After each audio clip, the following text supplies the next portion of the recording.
Right now on Around San Diego, people around San Diego are still dealing with the impacts of the flooding we saw 2 weeks ago, and the continuous wet weather isn't helping.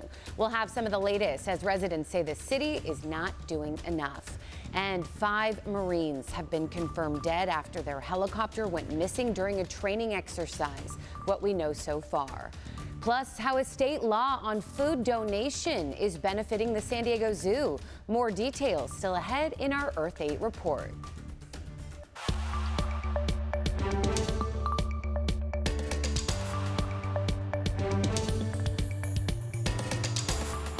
Hello, and thank you so much for joining us as we take you around San Diego. I'm CBS 8's Jenny Day. I'll get you caught up on a week's worth of news and look ahead in just 30 minutes. We do begin, though, with a tragic story. This week, the country absolutely in mourning after the lives of 5 Marines were lost after their helicopter crashed on Tuesday night in Pine Valley. The Marines were on a training exercise flying from Nevada to MCAS Miramar when their helicopter went missing late Tuesday night. It was found early Wednesday morning near Kitchen Creek Road in Pine Valley. On Thursday, military officials were still trying to recover the bodies of those 5 Marines. The recovery effort was impacted by the weather, though, because conditions remained cold, windy, and wet. The Marine Corps is also working to recover what's left of that helicopter, a CH-53E Super Stallion. The military says they will investigate exactly why the heavy-duty helicopter used to transport personnel and equipment crashed. Take a listen to what Colonel James Ford, 3rd Marine Aircraft Wing Operations Officer, had to say about what happened when they found that crash site. Since our 5 aircrew of Marine Heavy Helicopter Squadron 361 were located, their fellow Marines have remained by their side as Marines do and took shifts throughout the night at the mishap site, keeping watch over our fallen despite the hazardous weather conditions. As of Friday morning, the Marine Corps had not officially released any of the names of those killed. Our hearts are with those families. Well, dozens of people living in the Mountain View and Southcrest neighborhoods marched Wednesday as they called out the city for what they say is a complete failure after their homes were flooded 2 weeks ago. Right now, the neighbors say they're doing this to voice their concerns and the frustrations of the many flood victims from Southeast San Diego. For years, they say they asked the city to clean up the flood channels and to check the storm drains, but they say they were ignored. I lost hope in the city but I gained strength with the community that came and helped us, because organizations like the YMCA provided us at least with a hotel voucher, even though days late, but they came through. So many stories of those impacted, and right now the city does tell us they have assigned 350 employees to fix flooding issues during this latest storm. This week hasn't been as bad as our last storm, but heavy rain still caused flooding in some parts, including near this apartment complex in Mission Hills. Residents had to call city crews at 1 o'clock in the morning. I was last night going, thank you, thank you, thank you. They're like, sorry about the noise. I'm like, I don't care about the noise. Just thank you for being here, because nobody came last time. Yeah, the city says the best way to get help during a storm event that's not an emergency is to call the Public Works dispatch number. That is 619-527-7500. And at least 2 homes in Mission Hills may have to be evacuated after a mudslide left a vacant home at risk of collapsing. City crews are out assessing the damage, what they say, of course, was caused by the recent rain. Meanwhile, in Lakeside, a portion of a home was left suspended in the air after a similar scene there. CBS 8's Rocio De La Fe has those details. The recent storms are believed to have caused the backside of a home here in Mission Hills to cave in, endangering at least 2 homes underneath it. And with more rain on the way, homeowners tell me they're hoping for the best. Pretty devastating. You know, we've been here for 40 years, and to have something like this just cave in on top of you, knowing it's going to keep caving in, is kind of concerning. Torrential rain from a powerful Pacific storm has triggered street flooding and mudslides. This is very unusual for the area. Rex Huffman had to pack up his belongings after being told he might have to evacuate his Mission Hills home. The vacant house on top of the canyon behind his home became unstable after mud started flowing down this hillside during the recent storms. A little too much rain, too much, too fast. Over in Lakeside, a portion of the ground underneath this hilltop home gave way after a water line broke in addition to the heavy rain. We believe it's a water line that's serving the house that broke as well. The homeowner, who didn't want to go on camera, tells us the house was deemed stable by crews and says he's thankful there was no damage or injuries from the mudslide. In the meantime, in Mission Hills, Huffman says he's hoping city crews can help secure the home above his to prevent any serious damage. San Diego County is not the only region affected by the extreme weather. Hundreds of mudslides have been reported in Los Angeles alone, and several homes have been damaged. Rocio de la Fe, CBS 8.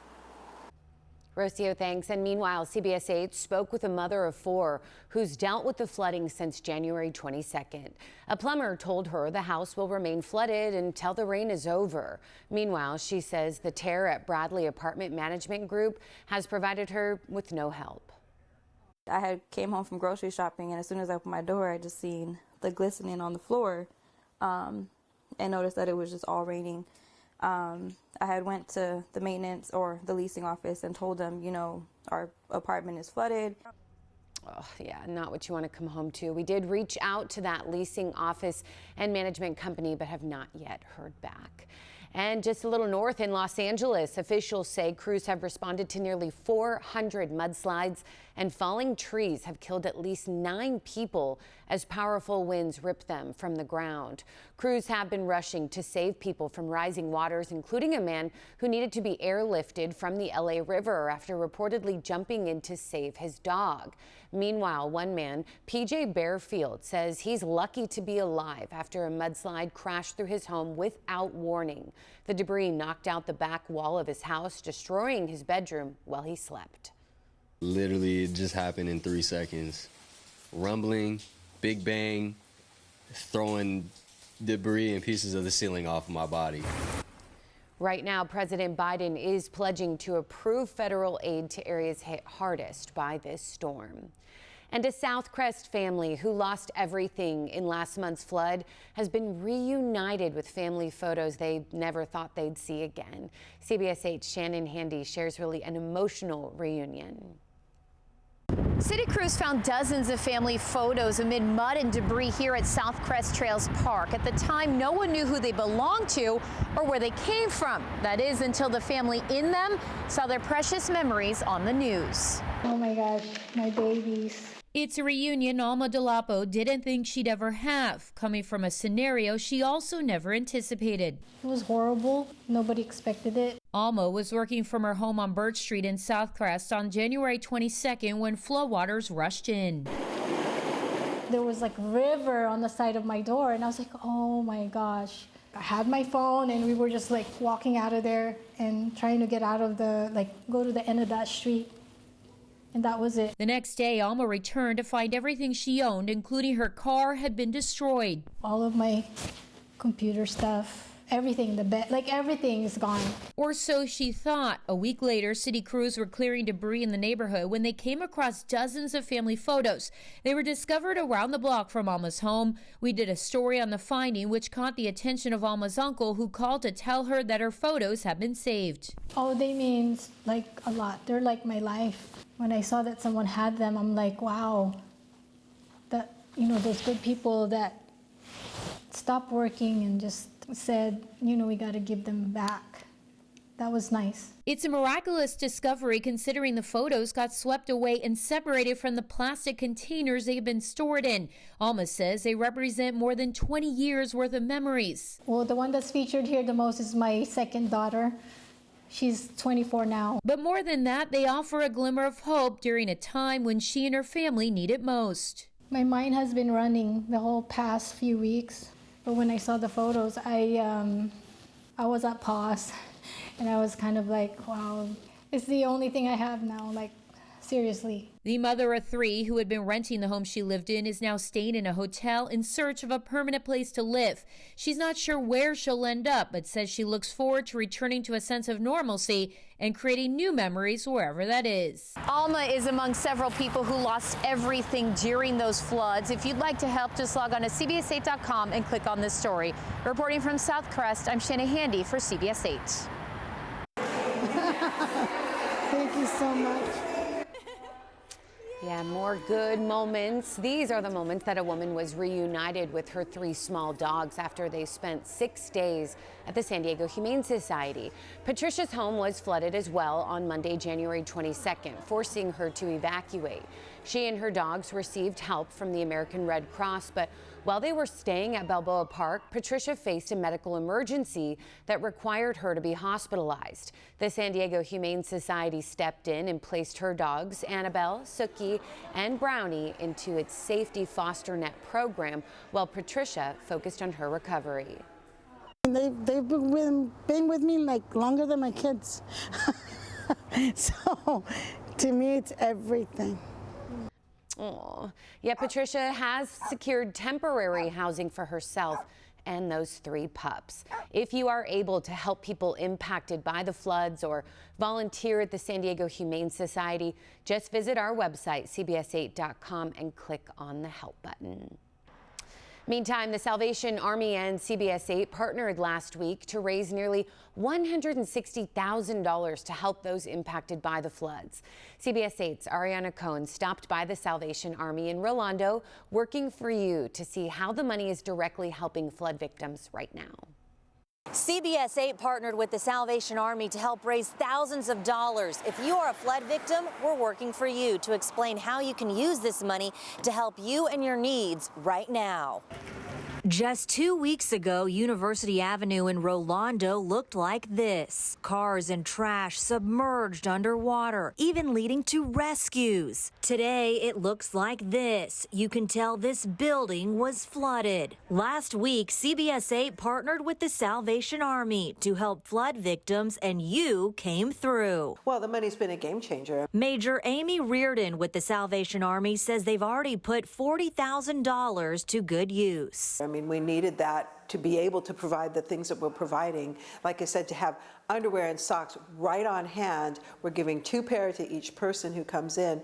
And that's not cheap when you really start to look at it. So the money has been huge in that. So far, the Salvation Army says more than 1,400 flood victims received more than $37,000 in financial assistance. More than 300 households received clothing assistance, with a total of 4,505 clothing items. And they've given out nearly 300 hygiene kits and almost 500 snack items for those in need at local assistance centers. It's $25. Now they are also providing these vouchers to flood victims. We're using the money to give out vouchers for our thrift stores, $25 per person, which goes a long way. It's about 3 times as much as a normal discount store. She says as long as you can prove you live in a flood-prone area, you can have access to these vouchers. They are still asking for items including clothing and toiletries, and are planning to provide more direct relief following these next round of storms. If you would like to make a monetary donation to the Salvation Army, we have posted a link at cbs8.com. I just want to thank this amazing community for caring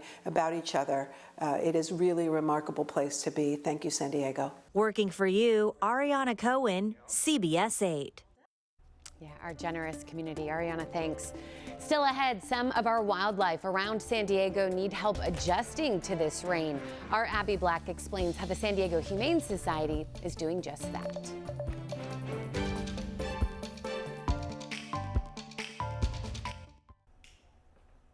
Welcome back to Around San Diego. Some wildlife may be able to adapt to the wet weather we've been experiencing, but others are being impacted and need help. The San Diego Humane Society Project Wildlife is on call to rescue animals in the rain, but also make sure the ones in rehab are taken care of. CBS 8's Abby Black visits Project Wildlife in Ramona to share how the animals are holding up in these storms. Wild animals are resilient in storms, but with the heavy rain that we've seen in the past couple of weeks, the San Diego Humane Society's Project Wildlife has had to respond and rescue a few animals. Brawley, one of the ambassador coyotes, is singing in the rain. Other ambassadors like Cricket pecks at her food. Hannah the hippo likes to play in the mud, but not in the rain. Braxton and Annie also prefer to stay dry. At Project Wildlife in Ramona, they house 20 ambassador animals and are rehabilitating several, like these cub bears who were rescued last July in the San Bernardino Mountains after their mother was found dead. Their enclosure is fairly open. They get a lot of the elements that we see day to day. For all of our animals, we provide adequate cover, shelter from the rain, whether they're ambassador or rehabilitation animals. Angela Hernandez-Cusick is the San Diego Humane Society Rehabilitation Supervisor and says most animals go about their day hunting in the rain, but their behaviors may change. During really bad and severe weather is when they tend to hunker down, seek shelter, or limit their activities, such as maybe skipping a meal, maybe moving towards different areas in their territory or even outside their territory. Hernandez-Cusick says that heavy rains can wash out dens, cause injuries, or leave animals stranded. This spot right here, the one closest to us. This body camera video shows humane law enforcement and San Diego lifeguards using a boat to rescue a coyote pup with its head stuck in a plastic jar from the Tijuana River Valley during the January 22nd downpour. Project Wildlife removed the jar from the coyote's head, and 4 days later, they released him in a dry field near where he was found. Birds have been impacted too by the rain. There was an injured crow that came into our care. Someone found him just in a parking lot. Maybe he was hit by a car because of the winds and the rain. As you clean up from the storm and notice any displaced nests or nestlings, you can try to reunite the families. You can always try to put the nest back into the tree, see if mom and dad still come around to care for those nestlings. If you don't see any evidence of that, it's okay to bring them on in. If you have any questions about an animal's health, please call the Humane Society before intervening. In Ramona, Abby Black, CBS 8.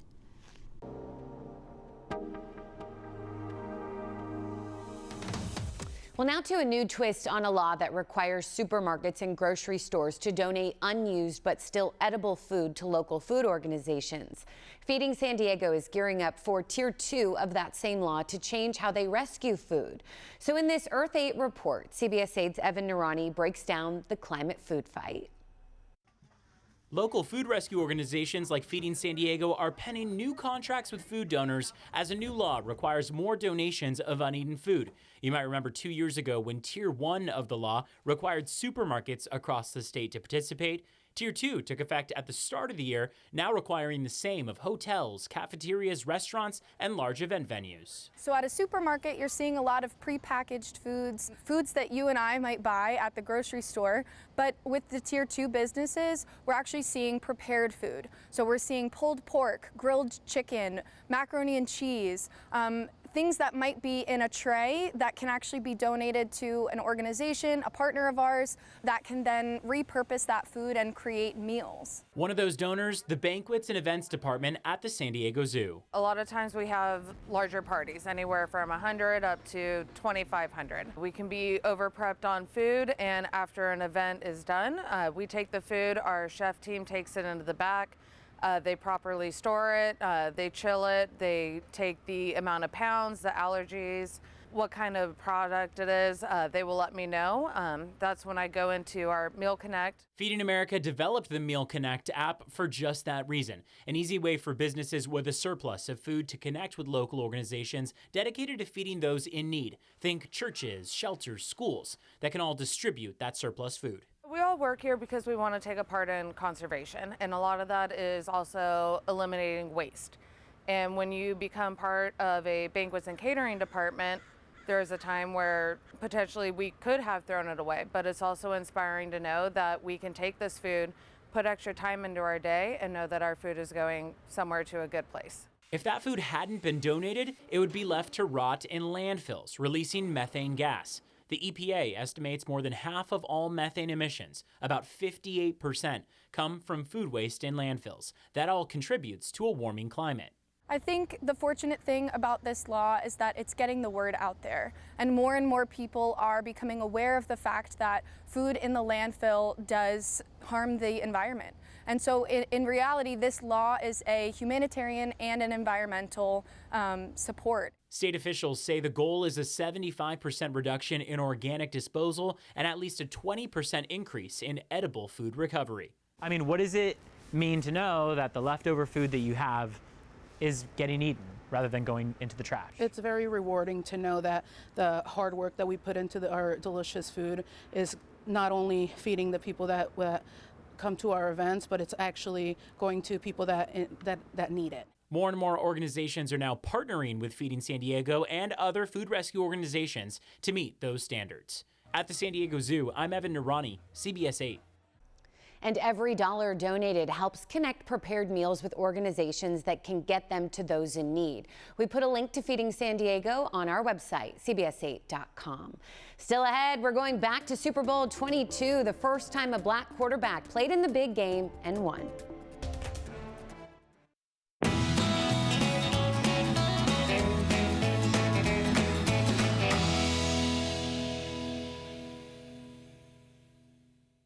Broncos took on Washington at Jack Murphy Stadium in Super Bowl 22. Washington's quarterback Doug Williams became the first black quarterback to start and win a Super Bowl. CBS 8's Marcus Greaves has more. You've never seen a quarterback who happened to be black starting in the Super Bowl. Welcome to San Diego and Super Bowl 22, the Washington Redskins and the Denver Broncos. Not every day we are joined by a legend, but we are today Mr. Doug Williams, Super Bowl champion. Doug, what was your feeling going into that Super Bowl? Being myself, being the African-American quarterback, I knew exactly what I was in for, but what the most important thing was not to get caught up in it. And that's where the emotion comes in. Keep your emotion out of it. Look at it from the standpoint, you're not a black quarterback going in. You just happen to be the quarterback of the Washington Redskins. Did you feel any pressure being that first African-American quarterback to start in a Super Bowl? The thing about myself and my whole family from an athletic standpoint, we've been competing for a long time.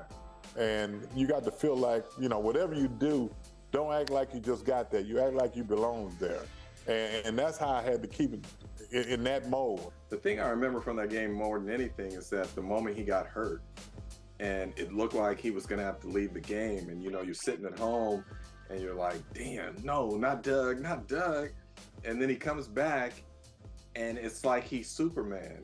I mean, he puts up 35 points in the second quarter. Touchdown! He throws for 340 yards, 4 touchdowns. And Williams going deep. Sanders beats Haynes. Sanders out in front.